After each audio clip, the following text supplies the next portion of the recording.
Laparoscopy എന്നുള്ള പേര് മിക്കവാറും എല്ലാവരും കേട്ടിട്ടുണ്ടാവും. ഹിസ്ട്രോസ്കോപ്പി നിങ്ങൾ കേട്ടിട്ടുണ്ടാവും. നിങ്ങളൊരു ഫെർട്ടിലിറ്റി ട്രീറ്റ്മെൻറ്റ് അണ്ടർഗോ ചെയ്യുന്ന ഒരാളാണ് എങ്കിൽ ഡെഫിനറ്റ്ലി ഈ ഒരു ടേമിനെ കുറിച്ച് എവിടെയെങ്കിലുമൊക്കെ കേട്ടിട്ടുണ്ടാവും അല്ലേ. അപ്പോൾ ഹിസ്റ്ററോസ്കോപ്പി എന്ന് വെച്ചാൽ ബേസിക്കലി യൂട്രസിൻ്റെ ഉള്ളിലേക്ക് നോക്കുക എന്നുള്ളത് മാത്രമാണ്. അതായത് നമ്മളൊരു ചെറിയൊരു ക്യാമറ വഴിയായിട്ട് വജൈനയിലൂടെ സെർവിക്സിനകത്തൂടെ യൂട്രസിൻ്റെ ഉള്ളിലെ ആ ഒരു അറ അതിലെന്തെങ്കിലും ബുദ്ധിമുട്ടുകളുണ്ടോ, അതിലെന്തെങ്കിലും സെപ്റ്റം കേർട്ടൻസ് പോലെ എന്തെങ്കിലും ഉണ്ടോ, അല്ലെങ്കിൽ ചെറിയ ഫൈബ്രോയിഡുകൾ അകത്തേക്ക് തള്ളി നിൽക്കുന്നുണ്ടോ, ചെറിയ ഗ്രോത്തുകൾ, ദശവളർച്ച, പോളിപ്സ് എന്തെങ്കിലും ഉണ്ടോ എന്നൊക്കെ അസസ് ചെയ്യുന്ന ഒരു പ്രൊസീജിയറിനെയാണ് നമ്മൾ ഹിസ്ട്രോസ്കോപ്പി എന്ന് പറയുന്നത്. അപ്പോൾ നമുക്ക് രണ്ട് രീതിയിൽ ചെയ്യാം. ഒന്ന് ഡയഗ്നോസ്റ്റിക് ഹിസ്ട്രോസ്കോപ്പി, അതായത് നമ്മൾ മൾട്ടിപ്പിൾ IVFs ചെയ്തു എന്നിട്ടും ഫെയിലിയർ ആയി, അപ്പം യൂട്രസിനുള്ളിൽ വേറെ എന്തെങ്കിലും കണ്ടുപിടിക്കാത്ത ഇഷ്യൂസ് ഉണ്ടോ എന്ന് അറിയാനായിട്ട് ഡയഗ്നോസിസ് ആയിട്ട് ചെയ്യുന്ന ഡയഗ്നോസ്റ്റിക് ഹിസ്ട്രോസ്കോപ്പി, അല്ലെങ്കിൽ മൾട്ടിപ്പിൾ മിസ്കാരേജസ് വന്നിട്ടുള്ള ആൾക്കാരിൽ ഡെഫിനറ്റ്ലി എന്തെങ്കിലും ഒറ്റപ്പെടുത്തങ്ങളാണോ, വേറെ എന്തെങ്കിലും യൂട്രസിനുള്ള ബുദ്ധിമുട്ടുള്ളതുകൊണ്ടാണോ മിസ്കാരേജസ് ഉണ്ടാവുന്നത് എന്നറിയാനായിട്ട് ചെയ്യുന്ന ഡയഗ്നോസ്റ്റിക് പ്രൊസീജിയറായിട്ട് ചെയ്യാം. അതല്ലെങ്കിൽ നമ്മുടെ യൂട്രസിൻ്റെ ഉള്ളിൽ നമ്മൾ എന്തെങ്കിലും കണ്ടുപിടിച്ച പെത്തോളജീസ്, ഈ പറഞ്ഞ പോലെ ഫൈബ്രോയിഡ്, പോളിപ്പ്, ഇതിനൊക്കെ കറക്റ്റ് ചെയ്യാനായിട്ട് നമ്മൾ ഓപ്പറേറ്റീവ് ഹിസ്ട്രോസ്കോപ്പിയും ചെയ്യും. സോ ഒരു ഡയഗ്നോസ്റ്റിക് ഹിസ്ട്രോസ്കോപ്പി എന്ന് പറയുന്നത് യൂഷ്വലി ഒരു 5 to 20 minutes എടുക്കുന്ന ഒരു പ്രൊസീജിയറാണ്.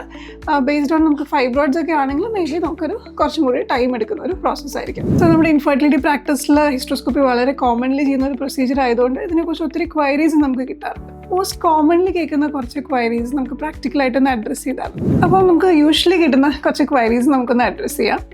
അപ്പോൾ ഒരു പേഷ്യൻ്റ് ചോദിച്ചിരുന്നു, നമുക്ക് ഡോക്ടർ ഹിസ്ട്രോസ്കോപ്പി പെയിൻഫുൾ ആണോ, അതിലെന്തെങ്കിലും സ്റ്റിച്ച് എന്തെങ്കിലും വേണ്ടി വരുമോ, കട്ട്സ് എന്തെങ്കിലും ഉണ്ടോ, അല്ലെങ്കിൽ അനസ്തീഷ്യ വേണ്ടി വരുമോ എന്ന്. ഹിസ്ട്രോസ്കോപ്പി നമുക്ക് ഓഫീസ് പ്രൊസീജിയറായിട്ടും ചെയ്യാം, വിത്തൗട്ട് അനസ്തീഷ്യയും ചെയ്യാം.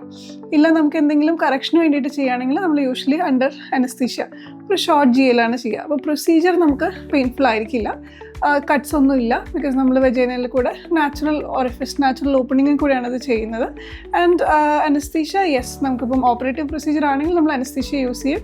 ഇല്ലെങ്കിൽ നമ്മൾ വളരെ ചെറിയ നേരത്തെ ഒരു ഫ്യൂ മില്ലിമീറ്റേഴ്സ് മാത്രമുള്ള ഒരു സ്കോപ്പ് വഴി വെജൈനയിൽ കൂടെ ഇൻസേർട്ട് ചെയ്ത് ചെയ്യുമ്പോൾ അഗൈൻ യൂഷ്വലി ഒരു ക്രാമ്പിങ് അല്ലെങ്കിൽ ഒരു അൺകംഫർട്ടബിൾ സെൻസേഷനാണ് യൂഷ്വലി ഫീൽ ചെയ്യാറ്. ഒരു സിവിയർ മെൻസ്ട്രൽ പെയിൻ പോലത്തെ ഒരു ഷോർട്ട് ഡ്യൂറേഷനിലേക്കുള്ള ഒരു പെയിനാണ് യൂഷ്വലി പേഷ്യൻസ് പറയാറ്. അടുത്തതായി ഇതൊരു ഡേ കെയർ പ്രൊസീജിയർ ആണോ?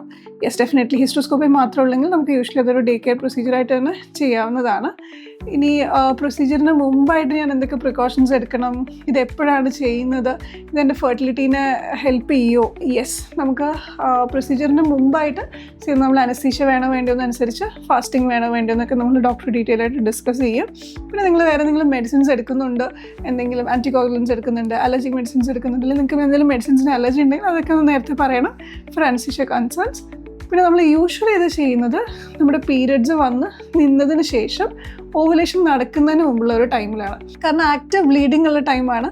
പീരിയഡ്സിൻ്റെ ടൈമിലാണെങ്കിൽ നമുക്ക് ഈ ക്യാമറ വഴി നോക്കുമ്പോൾ ക്ലിയർ ആയിട്ട് പിക്ചർ കാണണം എന്നില്ല.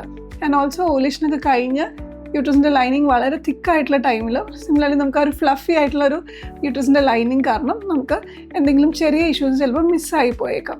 അതുകൊണ്ട് യൂഷ്വലി ഒരു പീരിയഡ്സിൻ്റെ ഒരു 7th to 11th day ആണ് ഇതിനൊരു ഐഡിയൽ ആയിട്ടുള്ള ടൈം. ഇതായിട്ട് ഹിസ്ട്രോസ്കോപ്പി കഴിഞ്ഞിട്ട് ബ്ലീഡിങ് ഉണ്ടാവുമോ? യെസ്, കുറച്ചൊരു സ്പോട്ടിങ് പോലെ ഒരു 1 to 3 days ഉണ്ടാവാം. അത് നോർമലാണ്, പേടിക്കേണ്ട കാര്യമില്ല. നിങ്ങൾക്ക് അത് കഴിഞ്ഞിട്ട് എന്തെങ്കിലും സിവിയർ പെയിനോ ഫീവറോ ഇൻഫെക്ഷൻ പോലെ എന്തെങ്കിലും ബുദ്ധിമുട്ടൊക്കെ ഉണ്ടെങ്കിൽ ഡെഫിനറ്റ്ലി നമുക്കത് അഡ്രസ്സ് ചെയ്യണം. മൈൽഡ് സ്പോട്ടിങ് ഓക്കെയാണ്. ഇനി നമുക്ക് എപ്പോൾ പ്രഗ്നൻസിക്ക് അല്ലെങ്കിൽ IVFനായിട്ട് ട്രൈ ചെയ്യാം എന്നുള്ളത് അത് നമുക്ക് യൂഷ്വലി നെക്സ്റ്റ് സൈക്കിളിൽ തന്നെ ട്രൈ ചെയ്യാം. റിപ്പീറ്റ് ഹിസ്ട്രോസ്കോപ്പിയുടെ ആവശ്യം ഉണ്ടോ എന്നുള്ളത് ചോദിച്ചിട്ടുണ്ട്. അപ്പോൾ റിപ്പീറ്റ് ഹിസ്ട്രോസ്കോപ്പി എല്ലാവരിലും ആവശ്യമില്ല.